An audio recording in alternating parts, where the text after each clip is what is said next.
ka-cordy! Welcome sa pinakabonggang podcast tuwing linggo ng gabi.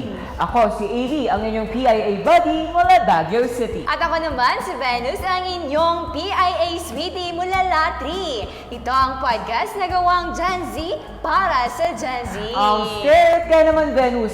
Are you ready to get connected? Partner, ready. Kaya naman, This is PIA Connects, the podcast. An exclusive podcast of Philippine Information Agency, Cordillera. Alright, partner, grabe. It's been a long week. Kamusta naman ang weekend mo? Alam mo, partner, episode 5 na pala tayo. Parang ang bilis. kahapon parang episode 1 pa lang. Wow, parang spill natin yung every episode, partner. Yun yung spill natin every episode. Scripted. Oo Ay, nga. joke. Pero grabe, partner, kamusta naman ang weekend mo? Paano mo ni-spend? Nag-jogging lang ako sa tabi lang ng bahay. Kasi lang ako. Very health conscious. Low-key, lang tayo. Low-key, jogging lang. Alam mo ako, partner, di ako nakatulog talaga. Bakit, partner? May nagpa-practice ng cheering sa tabi ng dorm namin. I think for intrams nila yun. And ang ingay, pero sana manalo yung nagpa-practice. Ay, grabe ka naman. Ito, partner, pero speaking of cheering ha, na-try mo bang mag-intrams nung nasa high school ka pa? Nung high school ako, partner, ako yung tinatapon pag sa cheerleading. Hoy, nag-cheerleading din ako! Kasi magaan lang yung kilo ko, kaya ko yung Kilo? tinatapon. Magaling kilo mo. Magaan. Parehas tayo. O, diba? Sa school namin dati, ako lang yung nag-iisang lalaki na flyer. Flyer tawag doon. Yung hinahagis sa akin. Okay. Kasi Flyer hindi ako pala yun. makabuhat. Kaya ako na binubuhat. Pero speaking sa sa sports, alam mo partner na ang guest today ay sports enthusiast. Wow, grabe, partner. Ikaw ba? Nung high school ka, may mga sports ka bang sinasalihan? Low-key ako, sa marathon. Uy, marathon. Takbo. No. Gano'n kahalayo yung tinatakbo mo? Benguet to Baguio ka naman. Ay, hindi. Siyempre, sa school lang tsaka sa gate. Ay, Kasi ibang marathon yun, partner. May asthma ako, pero challenge ko yung sarili ko na dapat salihan ko kahit na may ganon. Partner, nung high school ako, wala talaga ako masyadong sinasalihang sports. Kasi nga ma-arts ako. Kaya More pala. on acting, performing yun Sa talaga. writing or sa academic, maganon, partner. Academic, hindi natin yung sure partner. Pero Sure. more on talaga ako, performing arts naman ang linya ko. I see. Ganyan. Kaya partner, alam mo, dahil hindi ako ma-sports, excited na ako ma-meet yung guest natin for today. Kaya partner, pakilala mo na. Our guest speaker for this episode is an archery para-athlete with orthopedic impairment. Despite this disability, he was able to win a gold and a silver during the Leg 1 World Archery Championship para-recurve men category in Marikina last February 2024. He also joined the recently concluded Kara Meet at Apayao, bringing home a silver medal in archery, partner. And balita ko partner, he is currently a grade 9 student at Baguio City High School, SPS, and member of the Baguio Para-Athlete Association. And today partner, also joining us, Miss Elizabeth Baila, the President of Baguio Para-Athletes Association and the President of the Baguio Women with Disability Organization and Reason Persons with Disability Organization. Let us all welcome, handa ka na ba partner? Partner, handang-handa na. Alright, let us all welcome Mr. Red Kalika. Alright, hi Red! Kamusta Red? Red pala Kamusta talaga. naman yung pagpunta mo dito sa studio? Maayos naman po. Yun lang. Ulit to? Okay lang yan Red, wag kang kabahan. Okay. Yes. Traffic Medyo ba kanina keep nung up. pagpunta mo dito or di naman? Di naman po. Shucks lang. Apo. Okay lang po. Balita ko, kakatapos mo lang maglaruan ng archery from Karaa. Karaa. Kamusta Opo. naman yung experience? Yung unang pan po, mapapansin mo po doon, mainit po eh. Mainit talaga. Opo. Ilang degrees Gusto ba ko yun? yung pan eh. Tsaka po, yung unang makakan mo dyan, dehydration. Yun po yung unang mapapansin. Makikita mo may hilo pang iba na yun po, napapagod ka agad. Pero kaya naman po. Ay, pag tayo siguro andun, hilong-hilo na tayo, partner. Partner ako yun, hindi talaga partner. Hindi ko kaya yun, partner. Pero marami daw nahihilo. May nahimatay ba, Red? Dun sa Meron naman po. Yun nga po. Meron naman po. Meron. Meron po. May mga nahimatay dahil din. sa init talaga. Opo, init sa rin po. temperature Sa talaga. bagay. May Madaming tubig. Apo, meron po. Okay Better naman para yun. hindi sila ma-dehydrate. Pero kamusta yung competition, Red? Mahirap ba siya? Talagang kaba po kasi yung goal ko po dun is makapasok po talaga ng pambansa. Kaya Mas feel mo naman talaga yung tense, yung pressure, yun Yung po. pressure. Grabe, pero tignan mo naman. Ang dami niya ng medalist, award. di ba? Napakadaming inuwi. 6 yun, di ba, Red? Anim Opo. lahat. Anim Grabe. po. How does it feel? Ano naramdaman mo ng wow? Nauwi ko tong lahat. One po, first of all, unbelievable nga po eh. Nakakapan rin po. Thank you rin sa Panginoon na binigyan ako ng ganito ka blessings na na mangyari to sa akin. Tas binigyan ako ng chance na makalaro sa pambansa. So nakapasok ka na sa pambansang palaro? Opo. Uy, grabe yun. Congratulations naman, Red! Hala, parang as an athlete, very satisfying and fulfilling. Makapagpambansang palaro, di Tayo ba? nga, parang barangay level. Ay! Ako nga, hanggang ano lang ako. Classroom Ay, level. classroom Hanggang level. ganun lang talaga ako sa sports. Pero grabe si Red, oh. Palarong pambansa. Aha. Sa archery yun, Red, no? Opo. Sa archery. Pero Red, aside... Pumiyak ako doon, partner. Pero aside from archery, Red, may iba ba ka pa bang sports na nilalaro? Actually, hindi archery yung first kong eh. Yung first na laro mo. Opo, table tennis po yung first ko pong nung first enroll ko po ng City High. Uy, that's nice. Table So, nung tennis. nag-SPS ka, ang ano mo talaga is table tennis? One decision po ang archery since mahal po, ganun po. Kaya yung mga yung equipments, pinili no? ko na lang po table tennis. I Opo. see. Eh, may archery tayo, table tennis. Ano pa yung iba mong mga sports? Po, kapag province po, minsan, doon po sa bahay po namin doon, meron pong basketball. Doon po ako doon rin po, interested rin po ako sa basketball. Basket. Basket. Napakadaming sports partner. Grabe si Red. Talagang sports enthusiast partner tayo. Ano I lang? see. And Red, galing ka ba ng Baguio City or from Benguet?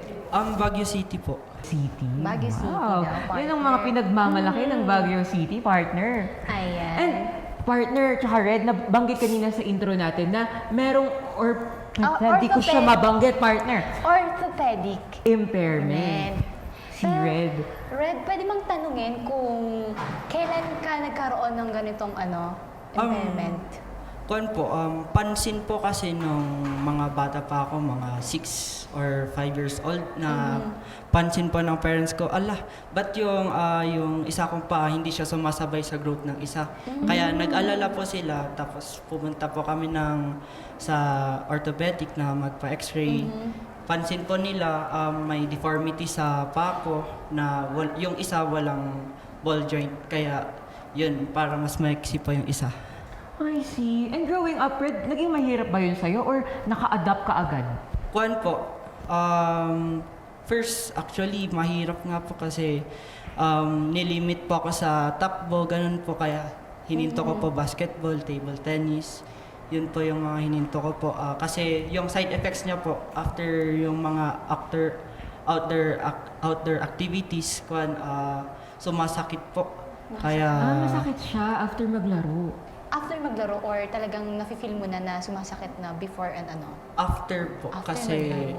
yun po, parang naggagasgasan po yung... Siyempre, parang na-exercise siya, Dito, partner sa na. right, Opo. no? I see. So, pag ganun, Red, may mga ginagawa bang parang mga way para hindi sumakit? Therapy, may Ayun. ganun.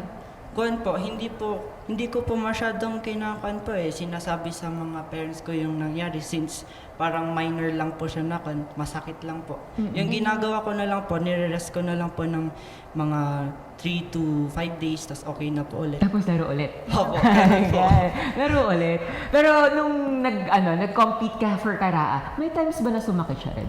Ay, hindi na po. Kaya po, pinili ko yung archery. Kasi nakatayo ka lang po. Yun Ay, po.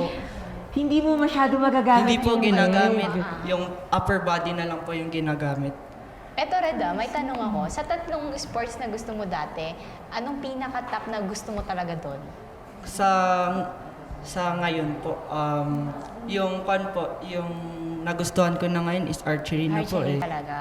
Archery na talaga yung pambato niya, partner, kahit saan pumunta, gano'n? Talagang pangpalarong pambansa partner. Totoo. Ikaw ba, partner, pag magkaka-sports ka, ano talaga yung lalabanan mo? Kunyari, kasali ka sa palarong pambansa. Chinese garter.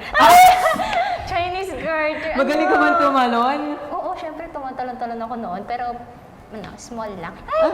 Small jobs, Small gano'n. jobs kasi yun, partner. Ikaw, ano sa'yo, partner? Ako, partner, pag sumali ako ng palarong pambansa, siguro ako yung organizer, partner. Ay, organizer. Kasi mas magaling ako ang doon. taas nun na, organizer. Oo. Gusto ko yung nakaupo lang, hindi ako naiinitan. Uy, totoo yan. Ilang taon ka na pala ngayon? 15 years old na po. 15? Ay, Opo. ilang taon ka nung nag-start ka mag-sports? Sinimulan ko na po yung table tennis po, archery po nung 12 years old na po ako. So, baka na So 3 3 years. Opo. Pero nung bata-bata ka pa rin, like mga growing years, like 8, 9, 10, 7, may Anong sports ka na sports ba? ka? Ay, wala po since ulit to. Hobby lang po nung Hobby lang. Opo, hobby. I see. And Red, nasabi kanina ng research team namin na aside from sports, nag-excel ka rin academically. Wow. Ay, opo. Wow! Bigyan mo Sana naman ng all. tips yung mga viewers and Oh, listeners ano nga? natin kung paano pagsasabayin ng pag-aaral at sports. Arts. Yung basic lang po dyan, magising lang po ng maaga. Matulog rin ng maaga. Tapos gumawa rin ng schedule. Yun po. Noon, partner. Partner, yung parang- magising ng maaga. Parang X tayo sa tatlo. Ay! Magising ng maaga, matulog Tulog ng ng maaga at Time gumawa ng schedule. times. Ay, yung kaya ko yung pang number 3. Ah. Pero yung gumising ng maaga, doon talaga tayo nadadali, partner. Hindi ko kaya. So, anong oras ka nagigising, Red? Actually, hindi naman po ganun ka aga. Parang mga 5, Hindi ganun 5:30, kaaga. ganun po. 5:30. Nananaginip ako ng Red. Partner, hindi ka Para hindi po nag-aaga. kayo mabigla po. Mga 5:30, ganun po. 5:30, yun. Sa bagay, partner, ganun kasi talaga pag athlete, very disciplined sila, na may routine talagang sinusundan. Tayo kasi 8 Oo. a.m. 8 a.m. tapos magpapakute. yun lang yung gagawin ng whole day. Ano, 8 a.m. Tapos matutulog na, Anong oras ka natutulog, Red? Kuan po, mga 9:30 to 10 po. 9:30, partner, pauwi. Pauwi pa lang tayo. Pauwi pa lang tayo nun. So, Red, kasi ang galing, very disciplined ka no, sa routine mo. Paano mo minimaintain yung gano'n na kailangan 9:30 to 10 tulog na ako? Ay, Gising ako kailangan ng 5. magigising ako ng 5:30, mga ganon. Kuan po, actually binibigay po ko po yung mga devices ko po sa parents ko bago po matulog. Mabait Para na ba? hindi po ma-disturb pag umaga. Yun po. Partner, maganda siyang i-adapt, partner Pero, Adapt si Red, partner. Pwede maging manager ka na lang kasi Hindi i-adapt yung technique pambansang niya, ano. partner. Ano ba? Yung technique i-adapt niya. yung technique. Ibigay yung devices. Kasi... Pero ang galing na, no? Hindi ka ba addict sa devices? Oo, hindi ka ba partner tuloy. Hindi ka ba nag-ML, Red?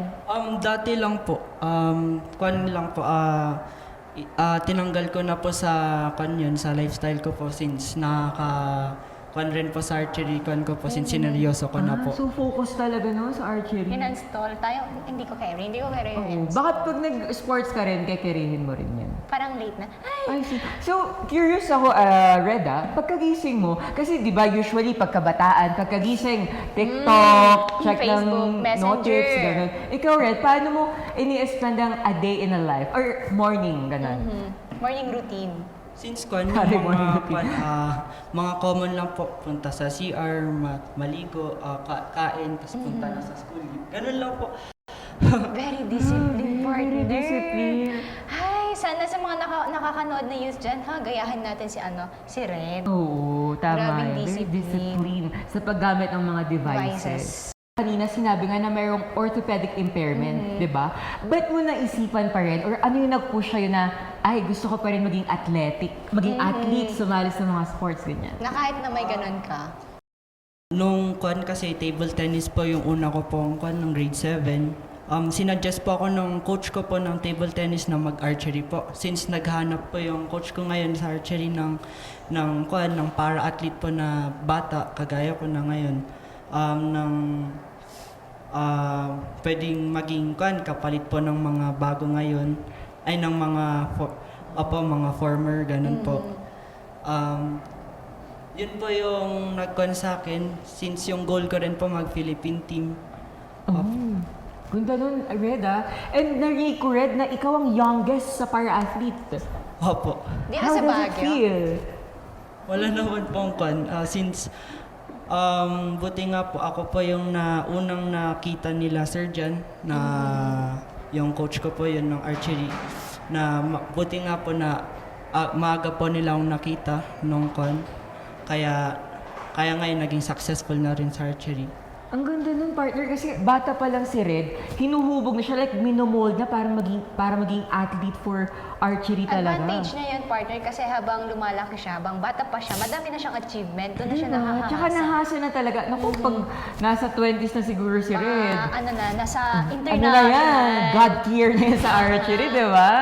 Napakahusay. Ang galing. Oo nga. 15? 15, no? 15 years old. Opo, 15. Very nice partner Pero ikaw, Red, as an athlete ngayon, ano ba yung pinaka-goal mo talaga? Yung goal ko po kasi nung una po namamangha po ako sa mga ibang archers po dun sa range na pinagpa-practicean namin. Yung goal ko po, sila po yung mamangha po sa akin. Aww. Opo. Napakaganda nun. Sila yung mamangha sa akin, ganun, di ba? Parang, boosh. Pero Red, sa journey mo sa bilang para-athlete, ano yung mga karanasan mo? Negative or positive? Okay lang. Ano yan? Ano yung mga yan? Okay lang. Ano, partner? Pag Parang po, inaalala. yung mga first na mga common po na is mga competitions po na yung mga is kaba, yun, nagsastress ka sa kaya tas nag-overthink ka rin, yun lang naman yung mga karanasan ko pa naman ngayon na problema nung kapag may mga competitions. Pero I think, Red, personally sa akin and partner, magandang kinakabahan tayo. Bakit naman, partner? Pag kinakabahan tayo, it only means na gusto natin ibigay sa tao kung ano yung maganda talaga. Parang conscious tayo sa, ay, ito dapat yung gawin ko para magustuhan talaga nila. Kasi minsan pag hindi ka kinakabahan, parang, ay, wala ka ng pake. Parang ganun. minimum lang yung So, resolve. very normal kabahan, yung maging tensyonado. Tense. And part din yun ng thrill ng pagsali sa mga competition. Pero Red, meron ka bang memorable experience bilang para-athlete sa mga competitions na nasalihan mo na? Yung mga mga competitions ko, halos lahat naman po kasi memorable po na mga kasi sa lahat ng mga competitions ko natuturuan po ako may mga napag-aralan ako doon kaya ngayon improve ako dahil sa mga competition. Red, naalala mo pa yung pinakaunang beses na sumali ka ng competition? Batang Pinoy po sa Batang Pinoy. sa vegan po. Ay, ang layo! How was it? Same lang rin po sa ngayon sa Apayao. Sa mainit rin po Mainit talaga. din. Same sa Doon Apayao, po sa mainit po, din. talagang hindi pa ako masyadong magaling sa mga iba doon na naglaro. Kaya parang doon po ako nag-develop na gusto kong gumaling na kahit kung ganito lang yung mga performance ko. Ang ganda ng mindset ni Red, Oo, parang, sige, matuto pa. matututo sa mga naaano niya. Pero ilang taon ka that time? 13. 13, so 2 years ago. Wala pang pandemic or tapos na yung pandemic? Pandemic that time? Or tapos na? Tapos na ata eh. Tapos na po. Tapos na. Katatapos Oh, siguro. apo, katatapos lang. Wow, ang galing no? Mayroon agad, patimpalak para sa sports. Pakahusay naman noon. So, Red, ano yung mga naging accomplishments mo na bilang para-athlete? Ngayon po, yung recent po, yung sinabi ko po kanina, nakapasok po ako ng pambansa. Palarong pambansa. Opo, yung palarong pambansa. Nakakuha ng medals. Pati po sa Marikina po nung last February, nakakuha ng gold medal. Yun naman po. Partner, alam mo ba na ang sinalihan ni Red sa Kara-Amit ay for able-bodied competition? Tama ba yun, Red? Opo, since may advantage po ang disabled, kaya pwede po sila sumali sa able po tas disabled. 2 categories. 2 categories. So, advantageous sa kanila yun, no? Ay, so how was it? Paano yung naging experience nun for you, Red? Pag unang tingin mo, talagang ako lang po yung isang disabled lang po doon. Ako lagi yung tinitignan na bago. Syempre, pati yung mga technical officials po, yung mga referees po doon, tinatanong kung ano yung kan kasi since meron akong assistive device na nilalagay ko sa kan ko. Device. Yun din, pinapakita ko rin yun kung pwede sa laro. Kaya yun. I see. Oh, parang curious ka kung anong assistive device, partner. Pwede Red? mo bang explain sa amin, Oo nga. Red? Ang assistive device po is isang device po na ginagamit ng mga para athletes na kunwari po pag meron yung isa shortened leg po. Parang heel lang po siya na patong. Para matulungan. Opo, para may balance po. That's so nice. I see. And tama ba rin na sa Karaa, meron na rin tayong para-swimming, athletics. Opo, meron na po. Wow, edi parang super inclusive na rin talaga ng Karaa. At ng sports, iba pang mga sports competition Competition. sa ating mga manlalaro dito, di ba? And kanina, Red, di ba ang pagkakasabi namin is orthopedic impairment. Guys, dapat pala orthopedic disability. Yun yung tama at accepted na term na gagamitin natin. So, okay ba yun, guys? Hindi na siya orthopedic impairment. So, Red, kamusta naman ang experience mo under para-athletes? Kung naman po, smooth sail po siya, going well, yun lang naman po. May mga challenges ka bang na-face sa organization? Yung mga setbacks po, ganun po. Meron po yung mga times rin po, nag-iisip rin po ako na kaya ko pa kaya to, parang ayoko na po. Yung mga solusyon ko lang po dun na mga ginagawa para maibalik yung motivation is isipin ulit yung mga purpose kung bakit ako sumali sa archery. Ganun po. Ano yung rason ko bakit ako nandito sa archery na nagsushoot. Ano yung yun lang naman, yung mga purpose po talaga. Alamin mo kung ba't ka ba nandito? Ba't ko ba ito ginagawa? Ano bang purpose ko? Napakaganda nun, Red. And ikaw, Red, as a 15-year-old boy, sino ba yung motivation mo ngayon or yung inspiration mo sa lahat ng May jowa na ba si Red? Oo nga eh. Gusto ko din tanungin, may jowa ka ba, Red? Or... Ay, wala pa. sorry. Ano yung motivation mo? Sino ba yung motivation mo? Yung mga motivation ko po ngayon is yung mga lumalakas po na athletes po sa archery ngayon.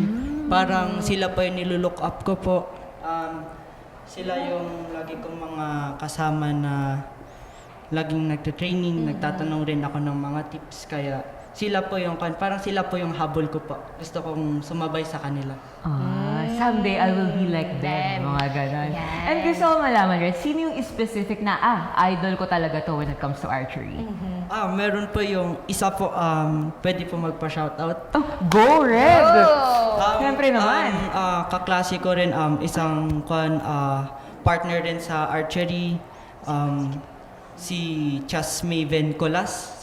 Siya lagi yung kasama ko pag nagpa-practice. Siya yung magaling sa amin sa batch namin today. Wow, very nice. And nakakapaglaro ba kayo together? Opo, pati po nung Karaa, siya po yung Kasama mo? Opo, kasama ko po. Nako, for sure, Red, ngayon sa mga nanonood sa atin, may mga gusto ring sumubok ng archery. Ano yung mga tips na maibibigay mo sa kanila? Tips po, kung gusto nyo talaga sumali sa archery, maaga pa, pwede pa kayo pumunta sa range, mag-enroll, yun po, tapos maturuan po kayo dun sa range, since marami po kami dun. Wow. Very nice. Ay, bukod ng archery, dito sa Baguio, meron tayong tinatawag na Baguio City Archery Club. So, mahanap nyo sila sa Melvin Jones, sa partner. Melvin Jones. Malapit lang, partner, Kaya kung gusto nyo sumubok or mag-enjoy na maglaro ng archery, kasama dun si Red. Nako, punta na kayo ng Melvin Jones at hanapin si... Red. Si Red. Hindi, sino ba? Sino ba dapat? Yung head. ng archery partner. Siyempre, siya na yung Yung head coach po namin na si Sir Jan Hungitan po. Sir John Hungitan. Ayan. Siguro Siya yung lalagay head na lang coach. din natin yung partner sa description ng ating podcast para mahanap nila si Sir Jan. Akala ko si Red ang hanapin. Of course, hahanapin din si Red. In the future, syempre. Naku, for sure. Next time or sa coming years, si Red na rin ang magtuturo talaga ng archery dito sa Baguio. Baguio. Pero Red, may iba ako. Kung ikukumpara natin ang tingin ng society sa mga para-athletes noon at ngayon, ano kaya yung pinagkaiba nila? Opinion ko lang to pero yung tingin po ng mga para-athletes sa noon is incapable, parang limited po yung sports na kaya nilang gawin. Yun po. Tas ngayon po na parang ngayon nagiging creative na po sila, gumagawa na sila ng mga iba nilang mga assistive device as yung sinabi ko noon. Kanina pala, yun naman po. Parang palaki po ng palaki yung kanila. Namamangha na rin po sila. I see. And Red, may mga misconception ba sa mga para-athlete na na-experience mo or narinig mo sa iba? Actually, wala pa po since mababait naman po yung mga kakilala ko po yung mga nakilaro ko po na yun po. Wala pa po. Maganda yun, guys. Dapat wala ng discrimination, di ba? When it Dapat comes to this. equality. Oo, tsaka Being sensitive enough din naman. tama. For you, ano kaya yung pwede pang itulong ng gobyerno para sa organisasyon nyo? Yung sinabi ko earlier, yung parang yung assistive device, yung mga ganun, sana parang gumawa pa sila ng parang mas latest ngayon kasi yung sa akin, ginawa ko kasi DIY. DIY? Opo, ginawa ko po. Paano yan? Share mo naman sa amin. Paano mo DIY yung assistive device mo? Lang po, kumuha lang po ng coaster sa bahay, ganun, tas yung parang yung extend po ng sahil po, alam mo yung pampatangkad po. Sa Yung sa Shopee. insole po. Oo. Yun po yung ginamit ko po para mabalanse po ako pag nag-shoot. Yun po yung ginagamit ko po. Grabe, partner. Matalino na, sporty, creative Industrious pa. Sa kanya na lahat, ate. Pero, doon may nabibili bang ganon sa sa shop? Ay. Meron naman. Sa tingin ko po, wala po kasi noon, kasi nagsisearch rin po ako rin sa websites na mga wala po talaga. Kaya gumawa na lang po ng sarili ko po. Paano yun, Red? May sinundan ka bang like YouTube video kung paano gumawa? Or ikaw lang talaga by yourself? Lang po, ako lang po, self-con po. Sorry. Sorry, ang galing niya. Ang galing galing. niya. Grabe yun. Alam mo, someday, Red, parang pwede kang bumuo ng ganyan, tapos i-share din. Yun din ang gagamitin ng ibang para-athletes. Hopefully, Apo. no? Napakahusay ni Red, no? Grabe. Grabe. Wala akong masabi. Galing. Academically, sports enthusiast, tapos baka-creative mind pa. Grabe yun, napakahusay. Pero Red, ano naman yung mabibigay mong advice para sa ating mga young para-athletes na gustong sumali sa grupo nyo or sa ating mga kabataan ngayon na may karamdaman, ganyan, na gusto pa rin i-push ang sports? Yung mga gustong sumali sa mga sports, follow your heart's content. Yun. Trust the process. Yun po lagi ang iniisip ko. Tapos, yun po. Kaya tignan niyo ako ngayon, nakaabot pa ako sa ganitong level. Kaya, yun. Grabe, partner. Sobrang inspiring ng mga kwento ni Red. Partner, meron akong new inspiration. Hulaan Sino? mo. Si Si Red. Red. Ikaw talaga, partner. Pero ngayon, partner, makakasama naman natin ang president ng para-athlete dito sa Baguio City. Excited ka na ba? Siyempre, partner. Alright, kaya naman let us all welcome Miss Elizabeth Baila. The president of Para-Athlete of Baguio City. Kamusta po kayo? Hello po, ma'am. Hi, good afternoon. Thank you for inviting us here. I'm good. Alright. Thank you. Ma'am, first question po from me. Ano po ba ang BPAA? At ano po yung layunin nito? Okay, BPA, Baguio City Para-Athlete Association. Opo, we just had the creation of it officially last January this year.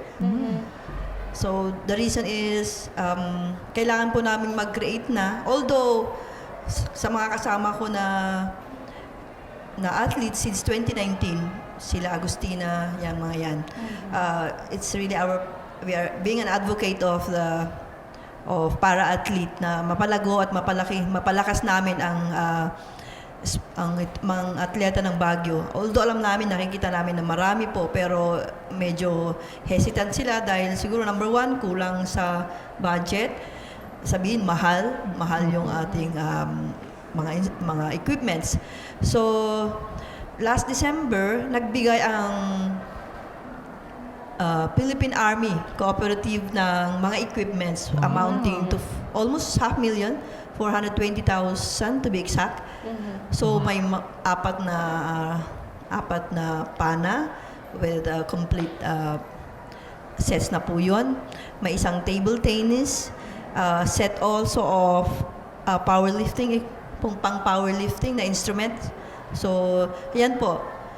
And then, nung nagkaroon ng, we had turnover. Sabi nila na they are willing to continuously support us. So yun, kailangan namin ibuuin na talaga ito kasi may equipment na po kami. And last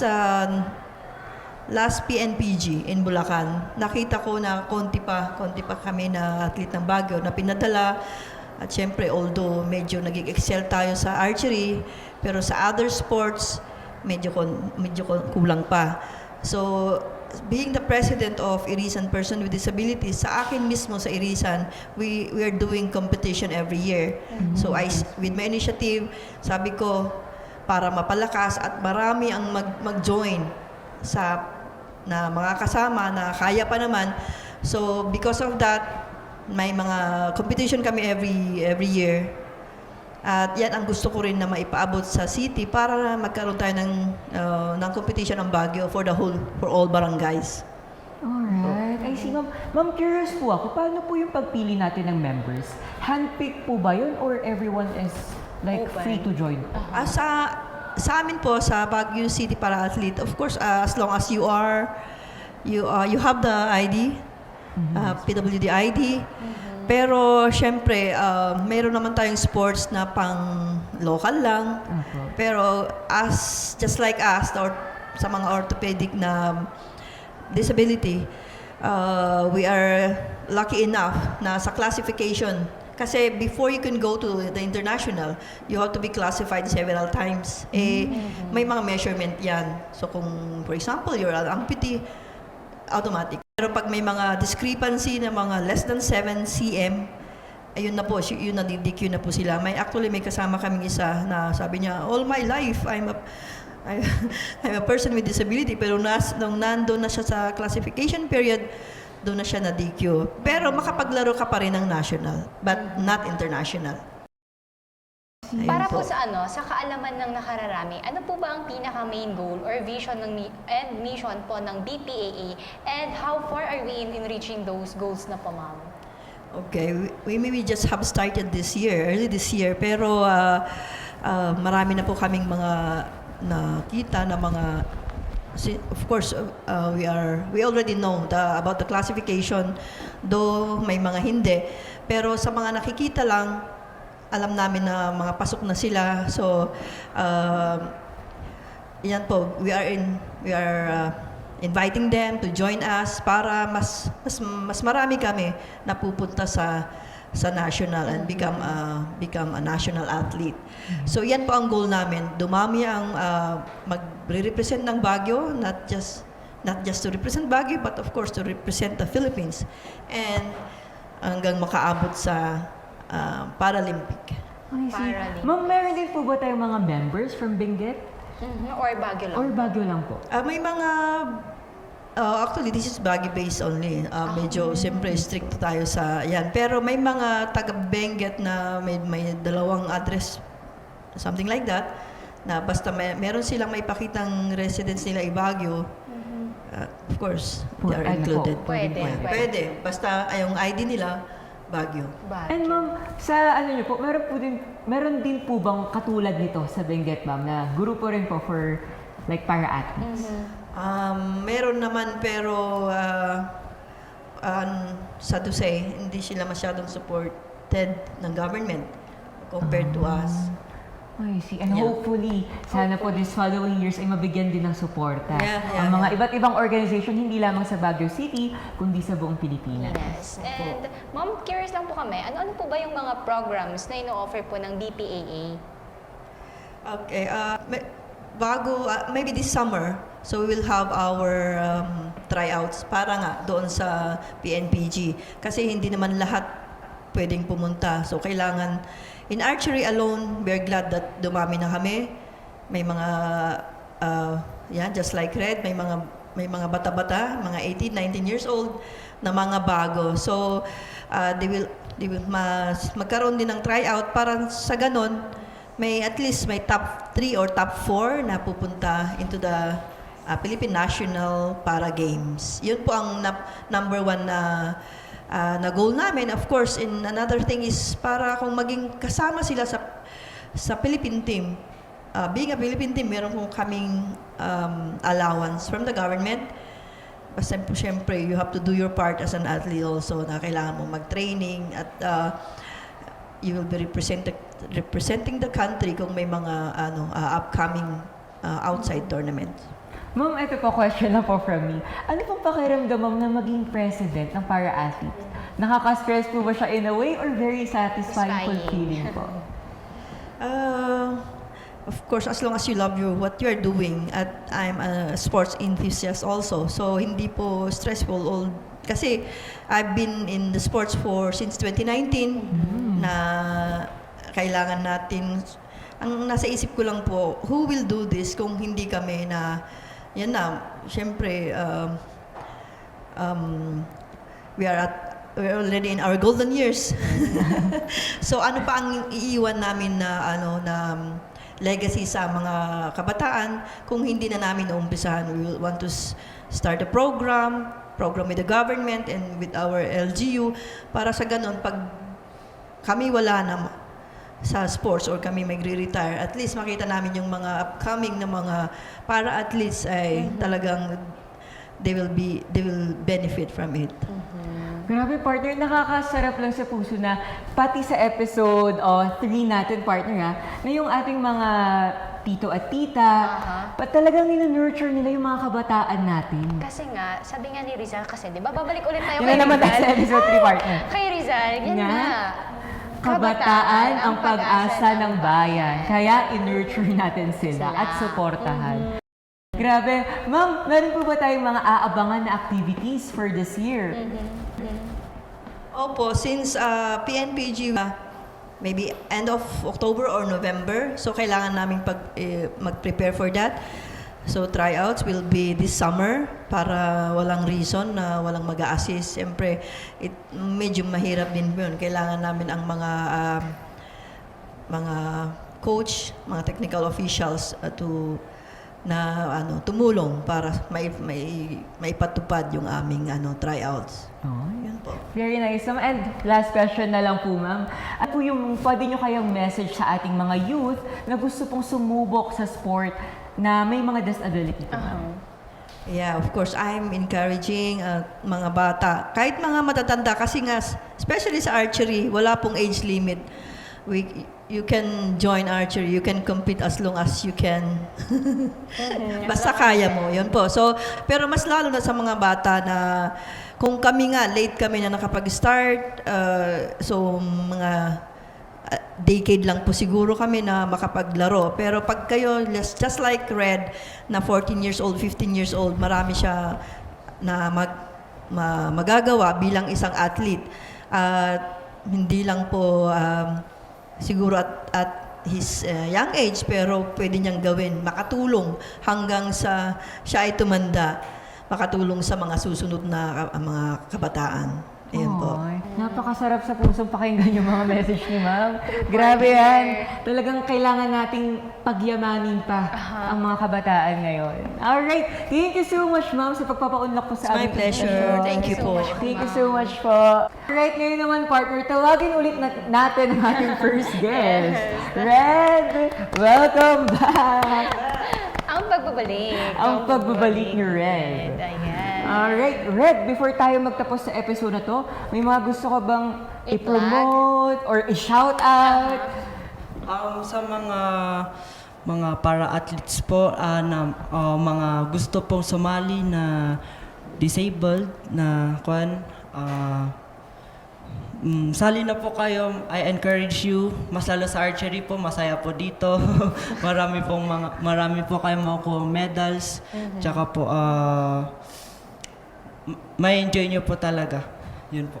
Ayun. Kayo po ma'am, baka may gusto po kayong i-promote. Okay. Wala naman. Pero I'm encouraging sa mga, especially for persons with disability dito sa Baguio na please join us. Meron po tayong page, Baguio Women with Disability, kasi we also encourage the women na mag-join sa sports. And also, yung page po ng Baguio City para athlete ay soon to be created. At pag meron po kayong, kung gusto niyo po na mag-join, meron po tayo, you can ask or inquire sa PIDAW office. Meron din pong page ang PIDAW. Yun po. Thank you. Thank you so much, Fred and Ma'am Elizabeth. Grabe, ang dami kong natutunan for today, partner. Grabe, Very overwhelming, Yes, satisfying. ang fulfilling ng episode na to. Kaya naman, partner, ano ba ang mga takeaways mo for this episode? Parang ang dami, partner, pero sa akin, hindi hadlang ang kapansanan kung gusto mo talagang magpumasok sa world ng pagiging atleta. Kasi madaming may isip na, hindi ako pwede, hindi ako capable. Pero hindi hadlang ang kapansanan. Tama yan. Ako, partner, suportahan natin ang bawat kabataan, able man o disable, walang pinagkaiba yan. Suportahan natin lahat. Diba? Equally. Ayun. And let's be inclusive, diba? Hindi lang sa larangan ng sports ha, sa lahat po ng Aspect. larangan sana ng buhay, maging inclusive po tayo sa lahat. Kaya naman guys, magkita-kita ulit tayo sa susunod na linggo, every 6 p.m. sa Facebook page, YouTube channel, and Spotify ng PIA Cordillera. Muli ako si AV at naniniwala ako na suportahan ng kabataan. Suportahan ng kabataan. At ako naman si Venus, naniniwala din na hindi hadlang ang kapansanan kung gusto mo talagang maging atleta. Ito ang PIA Connects, the podcast.